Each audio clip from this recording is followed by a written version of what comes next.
Akkam jirtu kabajamoota fi jaalatamtoota hordoftoota keenya bakkuma jirtanitti nageenyi keenya kan kabajaatiif kan jaalalaa isin haa ga'u hin jenne itti aansuudhaan oduu isaa kana qabadhee dhiyaadhee jira. Hanganuma sagantaa kanaatti nu wajji turuudhaan itti bohaaraan affeerraa keenya kun biiftuu oroodha keessanii jajjabeeffadha. Laayikii sheer godhuu hin dagatina. Hawaasni Arsii bal'aan olola akkasumas duula bal'aa balleessi tibbana irratti gaggeeffamaa ture balaaleffatee jira. Yeroo garaagaraatti badii namni tokko raawwatuun uummata Arsii maqaa kaasuudhaan duulli irratti raawwatamu akkasumas uummata Arsii maqaa balleessuun uummata Arsii bineensa fi waan birootitti akeekuun uummata Arsii diinomsuu akkaan balaaleffatanii jiru. Dabalata odeeffannoo kanaa qabadhee jira. Iddoon itti aanu lolli loltoota mootummaatti waraana bilisummaa Oromoo gidduutti guutuu Oromiyaa keessatti gaggeeffamaa jiru akkuma itti fufetti jira. Waraanni bilisummaa Oromoo injifannoo argatu yoo ibsu mootummaan immoo bakka tibbana waraanni bilisummaa Oromoo injifannoo gurguddaa itti galmeesse keessattuu Arsii Bahaatii fi Arsii Lixaa irratti xiyyeeffatuun namoota nagaa hedduu lubbuu galaafataa jira. Qabeenya uummataa mana wajjin gubuudhaan uummata rakkoof saaxiluu uummanni himatee jira. Dabalata odeeffannoo kanallee qabadhee jira. Guutuu odeeffannoo kanneenitii fi kan biroo isin wajjin kan turu ani Bariisoo Ganamooti. Guutuun oduu wal duraa duubaan akka itti aanu kanatti isiniif dhiyaatu. Hanga dhumaatti nu wajjin turuudhaan itti bohaaraan affeerraa kenna. PP'n walgahii pirezidaantota naannoleetii fi kantiibota magaalota Adaamaatti gaggeessuuf karoorfattee turte jijjiirte jedhamee jira. Walgahii kana Adaamaatti gaggeessuuf kan ture gara Jijjigatti jijjiirame jedhamee jira. Kunis tarkaanfii guutuu Oromiyaa keessatti waraanni bilisummaa Oromoo tibbana fudhataa jiruun sodaa keessa galuu isii irraa kan ka'e jechuudhaan maddeen odeeffannoo garaagaraa gabaasanii jiru. Tibbana waraanni bilisummaa Oromoo hanga funyaan Finfinneetitti fuulla'uun akkasumas Adaamatti marsuun akkasumas lixa kibba baha gidduu galatti walumaa galatti tarkaanfii fudhataa tureen bakkoota hedduu to'atee jira. Gara hara Laangandootittis akka hin fuulleffanne kibba baha Arsii lixaatti waraanni bilisummaa Oromoo aanaa Heeban Arsii Nageellee Arsii aanota naannawa kana jiran irratti tarkaanfii cimaa fudhatee ture. Aanota kanneenis to'annaa isaa jala galchuudhaan akka guutuu Oromiyaatti rifaatuun akka uumamu taasisee jira. Naannawa magaalaa Adaamattis marsuudhaan tarkaanfii fudhataa ture. Tarkaanfii fudhataa tureen magaalaan Adaamaa raafamaa turte. Sodaa hamaa jala galtee turte. Tarkaanfii waraanni bilisummaa Oromoo fudhataa jiru kanaan sodaa jala kan jirtu Bilxiginnaan naannoo Oromiyaatti walgahii kana gaggeessuun nageenya isaaniitiif waan isaan yaaddeesseef gara naannoo Somaalee gadi fudhatuudhaan magaalaa Jijjigaatti akka gaggeeffamu murtaa'e jedhamee jira. Oduun itti aanu tibbana Arsii Bahaa aanaa Hasakootti ajjeechaan namoota nagaa irratti raawwatame kiristaanota qofa irratti osoo hin taane islaamnis ajjeefamuun gabaafamee jira.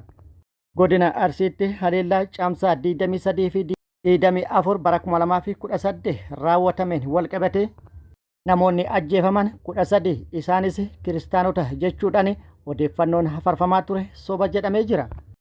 Wanti ture caamsaa 22,2018 irraa jalqabee walitti bu'iinsi humnoota mootummaatii fi waraana bilisummaa Oromoo gidduutti akka turee fi lola ture irratti namoonni ajjeefaman humnoota mootummaa milishaa fi humna riphee lolaa jedhaman yoo ta'an namoonni sibiilii ajjeefaman namoota 3 jedhamee jira. Namoonni 2 kiristaana yoo ta'an namni tokko islaama jedhamee jira. Maqaan isaanillee tarraa'ee jira. Gara amantaa kiristaanaatti namoonni ajjeefaman Haayiluu Nugusee fi Sammuu Abbaayina yoo ta'an gama amantii islaamaatti immoo namni du'e nama loon isaa tiifataa ture Baatoo Saafanoo nama jedhudha jechuudhaan mirkanaa'ee jira. Garuu ololaa fi duulli cimaan Arsiirratti tibbana Arsii jechuudhaan gaggeeffamaa ture uummata Arsii akkaan mufachiisee jira. Hawaasni bal'aan uummanni Arsii uummata amantaa kiristaanatii fi amantaa islaamaatiin wal kabajee jiraatu osoo ta'ee jiru diinonni uummata Arsii kayoomillee uummata Arsiitiif hin rafne uummata Arsii bineensa fakkeessuun akkasumas nama nyaatu fakkeessuudhaan duulli jibbiinsaa yeroorraa gara yerootti iddoo jijjiiratuun uummata Arsii irratti lallabamaa jiru. Duula duguuggaa sanyii uummata Arsii irratti raawwatuuf labsameen adda hin jiru jechuudhaan hedduu yaada kennanii jiru. Wantummaan xiqqoon yoo taatellee Arsii jechuun akkasumas Arsii adda baasanii uummata biyyattii irraa duulli jibbiinsaa akka irraa dhaabbatus akeekkachiisanii jiru.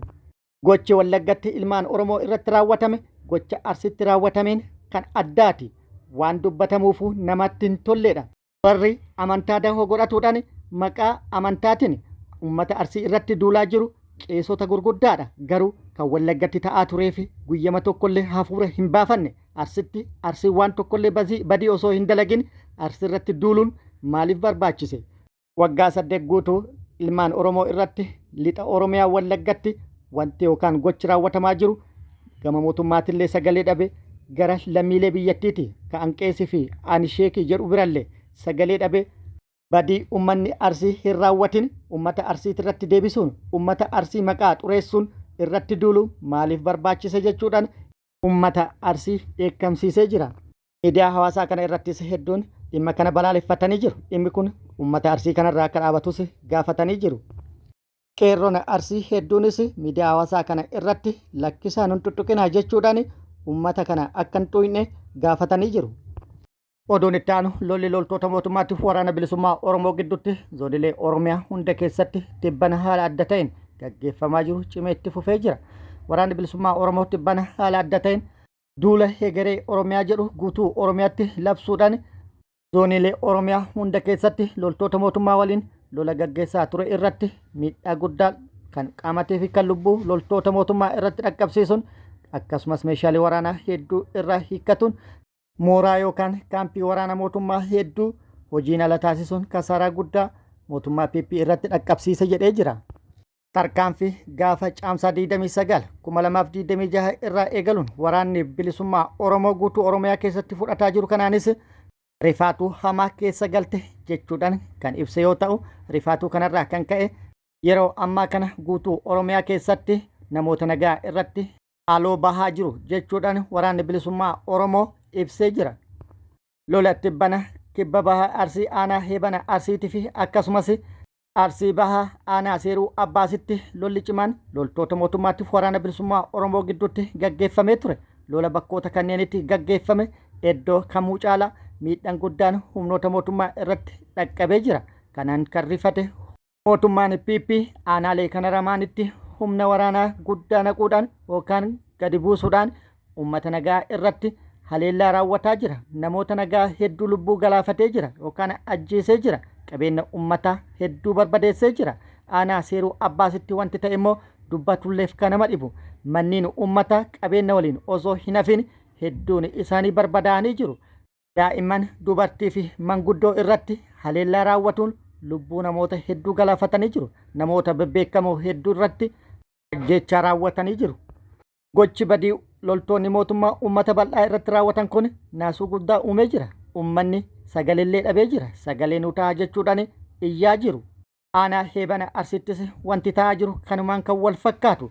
Mootummaan kan wal lolaa jiru humna hidhate waliin garuu humni mootummaa immoo kan fixaa jiru namoota nagaati. Kuni maaliif ta'e? Hawaasni bal'aan akka jedhaa jirutti rakkoon nurratti raawwatamaa jiru humnoota mootummaatiin kana jedhamee himuufu baay'ee kana maqaanessu. Rakkoon nurratti raawwatamaa jiruuf gara itti iyyannu hin qabnu. Sagaleen keenya dhokatee jira. Uummanni Oromoo nu dhaqqabaa sagalee nu ta'a jechuudhaan uummata Oromoo guutuudhaaf waamicha dhiyeessanii jiru. Aanaalee kanneen irraa. Kun akkuma jirutti ta'ee lolli loltoota mootummaatiif waraana bilisummaa Oromoo gidduutti gaggeeffamaa jiru akkuma itti fufetti jira. Har'as waraanni bilisummaa Oromoo bakkoota garaagaraatti loltoota mootummaa waliin lola gaggeesse jedhee jira. Waraanni bilisummaa Oromoo zoonii lixa Oromiyaa Wallagga lixaa aanaa Laaloo Assaabitti har'a barraaqan loltoota mootummaa waliin lola gaggeessuu beeksisee jira. Aanaa Laaloo Assaabii ganda warra jiru jedhamutti har'a waxabajjii 8 2026 barraaqan humnoota mootummaa irratti haleellaa raawwateen hedduu addunyaa kanarraa godaansee hedduu madeessee kan booji'ees jiraachuu waraanni bilisummaa Oromoo beeksisee jira. Lola gaggeeffame kanarratti loltoota 2 fayyatti booji'uu kan beeksise yoo ta'u meeshaalee waraanaa hedduus hiikkadhe jedhee jira. Isaan booji'amanis kan viidiyoo irratti argitan kanaadha. Isaan kunniin warroota carroomeedha. Kan carraa kana hin argatin hedduudha jedhanii jiru. Kun akkuma jirutti ta'e waraanni bilisummaa Oromoo zoonii baha Oromiyaa Harargee lixaa aanaa Bookettis guyyaa kaleessaa haleellaa humnoota mootummaa irratti raawwatuu fi miidhaa guddaa dhaqqabsiisuu beeksisee jira. Guyyaa kaleessaa waxabajjii 7 2026 aanaa Bookee Araddaa Eelemaayyoo bakka jedhamutti kan argamu mooraa waraana mootummaa irratti haleellaa raawwatuun loltoota mootummaa hedduu addunyaa kanarraa godaansee hedduu madeessuun injifannoo argadhe jedhee jira.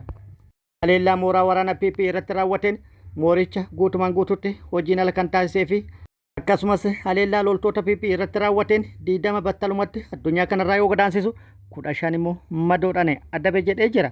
Akkasumas haleellaa raawwatame kanaan mana hidhaa cabsuudhaan namoota siyaasaa fi rakkoolee birootiin hidhaman hedduu mana hidhaa keessaa yaase jechuun waraanni bilisummaa Oromoo beeksisee jira.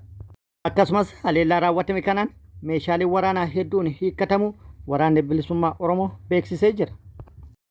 Haaluma wal fakkaatu waraanni bilisummaa Oromoo zoonii kibba baha Oromiyaa Arsii baha aanaalee garaagaraa keessatti lola bal'aa gaggeessu beeksisee jira. Bakka duraan hin dhaqqabin hundatti dhaqqabuudhaan loltoota mootummaa waliin lola gaggeessuun injifannoo argatuu beeksisee jira.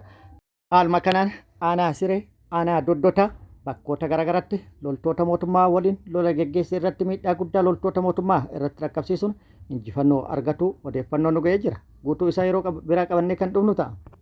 Gama mootummaatii odeeffannoon jiru humna dabalataa bakkoota garaagaraatti geessaa kan jiru yoo ta'u, aanaalee loltoota mootummaatii waraanni bilisummaa Oromoo gidduutti gaggeeffametti namoota nagaa irratti haleellaa raawwatuun lubbuun galaafatuun cimee itti fufuu maddeen odeeffannoo garaagaraa gabaasaa jiru. Akkasumas manneen uummataa qabeenya wajjin gubuun qabeenya uummataa mancaasuun keessattuu tibba kana godina Arsii lamaan keessatti wanti uummata nagaa irratti raawwatamaa jiru kan dubbatame hin dhumne jedhamee jira. Aanaa Seeruu Abbaasitti manneen uummataa badii tokko malee kan uummanni rakkoo tokkollee hin qabne manneen uummataa dhibboota lakkaa'aman qabeenya wajjin barbadaa'ee jedhamee jira. Aanaa Hebana Arsittis wanti namoota nagaa irratti raawwatamaa jiru kan lakkaa'amee hin dhumne jedhamee jira.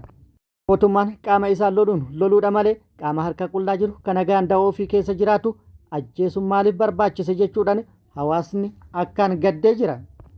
Kabajamoota fi jaalatamtoota hordoftoota keenya oduun ammaaf qabadde kan hanga ammaa kana guutuu oduu wajjin kan ture ani Bariisoo Ganamooti. Hanga yeroo itti aanutti deebinee wal agarratti nagaatti nu tura.